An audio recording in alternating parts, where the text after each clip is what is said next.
Magluluto po tayo ngayon ng sinigang na hipon sa sampalok.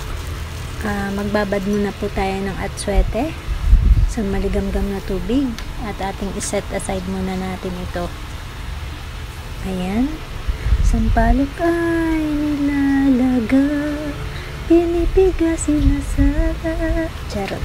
Ayan, at ating pakuluan po ang ating sampalok at ating salain at pirat-piratin po natin ito para kumatas at i-set aside muna natin po ito. Init po tayo ng mantika at tayo magigisa na po ng ating bawang at luya, pati na rin po ang ating sibuyas.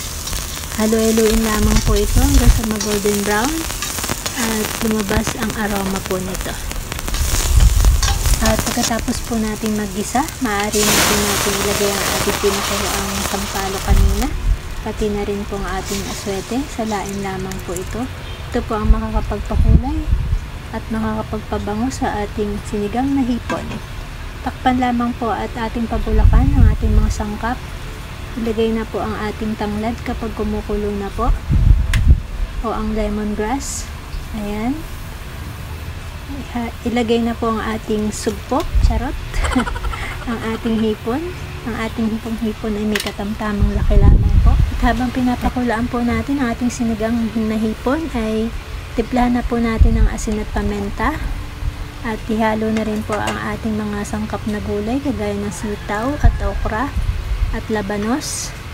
Ito po ang mga kapagpadami sa ating lutuin ngayon.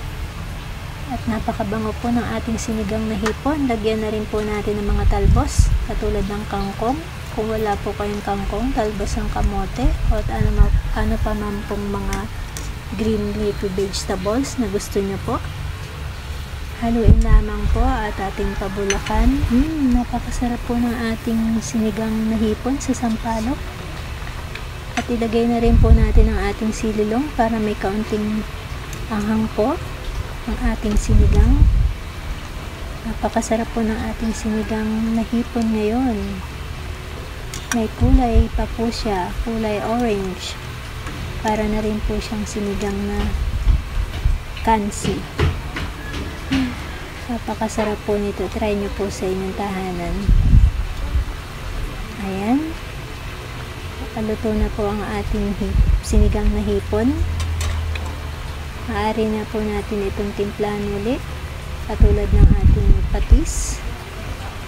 Depende po sa gusto nyong alat, ang dami ng patis na ilalagay nyo. Ayan. Ayan po ang sabaw. Napakasarap. Sigurado pong matatanggal ang inyong stress kapag humigop tayo ng sabaw nito. Hali na po at ating tikman. Thank you po sa panonood. Bye bye and God bless.